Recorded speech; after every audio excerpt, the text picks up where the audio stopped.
Hi అండి. అక్కడెక్కడో ఢిల్లీలో ఫేమస్ అయిన జ్యూస్ అందరూ ట్రై చేస్తున్నారు. నేను ఎందుకు ట్రై చేయకూడదని నేను కూడా ట్రై చేశాను. ఫస్ట్ పుచ్చకాయ అయితే సన్నగా కట్ చేసేసాను. నేనైతే సీడ్స్ తీయను. ఎందుకంటే నాకు పుచ్చకాయ సీడ్స్తో తింటేనే తిన్నట్టు ఉంటుంది. ఎప్పుడు మా పిల్లలు కానీ నేను కానీ అసలు సీడ్స్తోనే తినేస్తాం పుచ్చకాయ అంటే. ఇంకా తర్వాత పుచ్చకాయ సన్నగా కట్ చేసేసి దాంట్లో కొంచెం పాలు, కొంచెం జ్యూసు, కొంచెం పంచదార, ఆ తర్వాత సబ్జా గింజలు వేసేసి మొత్తం కలిపేసేసి చేసేసాను. టేస్ట్ అయితే మరీ యావరేజ్గా ఉంది. మరి మా పిల్లలు అయితే అసలు ఎక్కువ ఇష్టపడలేదు. నాకు కూడా ఎక్కువ పెద్దగా ఏమి ఇష్టం అనిపించలేదు. ఫేమస్ అన్నారు కదా అని నేను కూడా ట్రై చేసేసాను.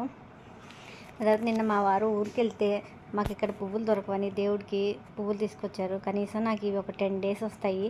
మీకు తెలుసో తెలీదు కానీ ఒరిస్సాలో అయితే ఒక్క చామంతి పువ్వు 10 రూపీస్ అండి.